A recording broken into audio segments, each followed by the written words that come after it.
Hi, Rami. What's the plan? Okay, hear me out. Beautiful Mexican supercar, beautiful Mexican roads, promoting the Horizon Festival. Do we need promoting? The festival seems to be doing okay. It's Rami's Racing History Month. That's a totally official thing that I didn't just invent for the festival playlist. Yeah, it's my favorite Mexican cultural event hosted by my mate Ramiro Luis Miron. All right. I'll find someone else. That's not what I said. Of course I'll help you. I knew I could rely on you. Let's go!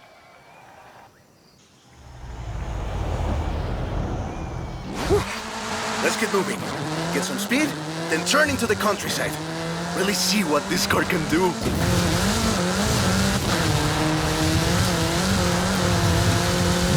Yeah! Great speed! But let's see how you handle some corners. In 400 yards, turn right. You want to tell me about the car, don't you? I thought you'd never ask! So VUL is an abbreviation. It stands for Vehicles of Ultra Lightweight and High Performance. It was started by two brothers, Guillermo and Iker Echeverria. The VUL 05 is a track-focused supercar, designed and produced in Mexico, but tested and optimized in the UK. I even think I saw one at the festival when I was over there. We're driving the pre-production version of the VUL 05RR, the even more track-focused version. Somehow, the designers reduced the weight by 65 kilos and increased the power to nearly 400 bhp.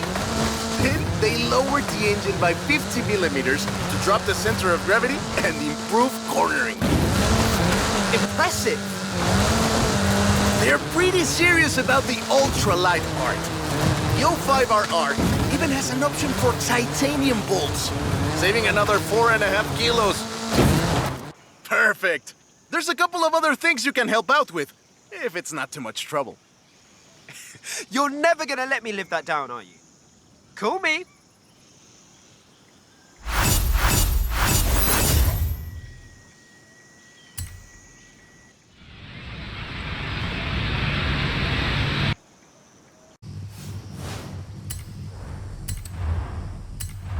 Let me guess.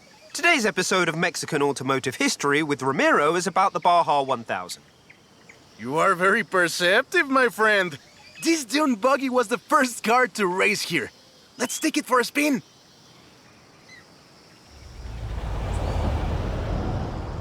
The Baja 1000 is probably the most prestigious race held in Mexico. Do you know how it all started? I assume the Myers Manx has something to do with it. Correct again. The Baja 1000 started as a very elaborate marketing campaign for the car you're driving. But let me start from the beginning. On the 22nd of March, 1962, Dave Eakins and Billy Robertson did the first real Baja run. They went from Tijuana to La Paz in 39 hours, 56 minutes on new Honda CL72 Scrambler motorcycles. So they probably were a bit sore afterwards. They got a lot of media coverage though. A year later, Myers started to work on a prototype buggy he called Old Red in his garage in Newport Beach. It was based on the VW Beetle, and it paved the way for what we know as buggies. Cars that are built for off-roading using the Beetle as a donor chassis. But I guess they wanted even more publicity because in April 1967, Myers decided to make an attempt at breaking Eakins' record. And it worked! Myers did it in 34 hours and 45 minutes, beating Eakins for more than 5 hours. The rivalry was known as Buggy beats Bike in Baja. Sounds like something you did back in the UK, doesn't it?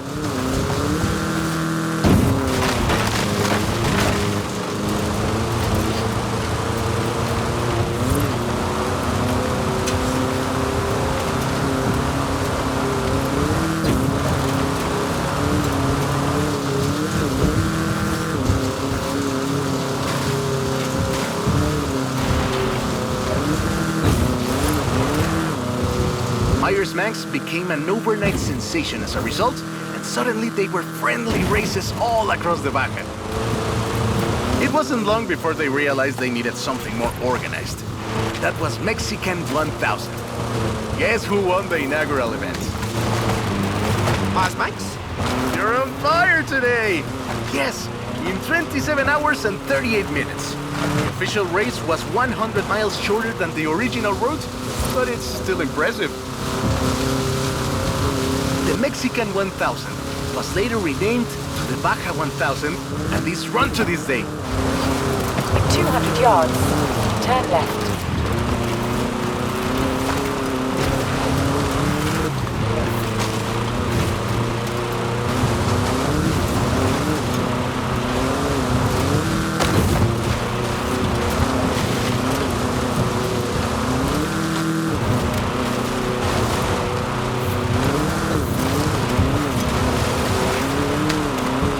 In 100 yards, turn left. We didn't do the full route, but at this rate you would have had a shot at the original record.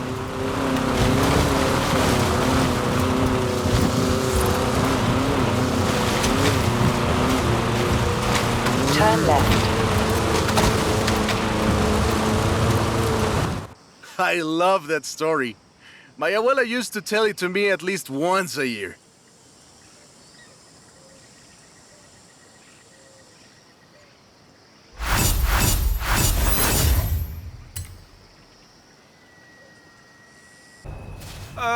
Okay.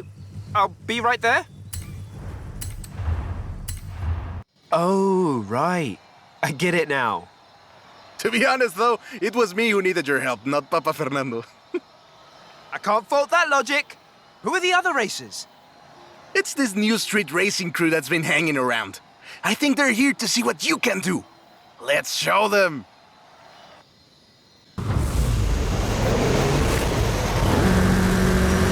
Toy, he's eager. But this isn't really a street race. There's no checkpoints, just a finish line. So keep to the route and get there first. It's hard to overstate the effect that the Beetle had when it arrived in Mexico in 1954. Before that, all we had were these huge American cars. So this new European-style car with its shape and light chassis and those adorable headlights and an engine that anyone with a tractor could fix was, well, a complete game changer. They were so exciting that they were displayed at the Ciudad Universitaria in Mexico City, and there were lines to come and see this new car. Production of the Beetle started in Mexico soon after 7 of them finished the Carrera Panamericana. Before that, people were a bit worried about reliability, you see. We Mexicans love a good-looking car, but a car that can do work is better. The Panamericana convinced us, and in '61, Automex had assembled 250 of them. By '62, the first plant had opened in Jalostoc, making 10 of them a day. We love that car. So another plant opened in Puebla in 1967. That is a great car. Probably the most iconic car in all of Mexico. Ay, es increíble que un auto tan pequeño deje un vacío tan grande. Adiós, Sedan. Thanks. I'll call you when I've got that next one ready.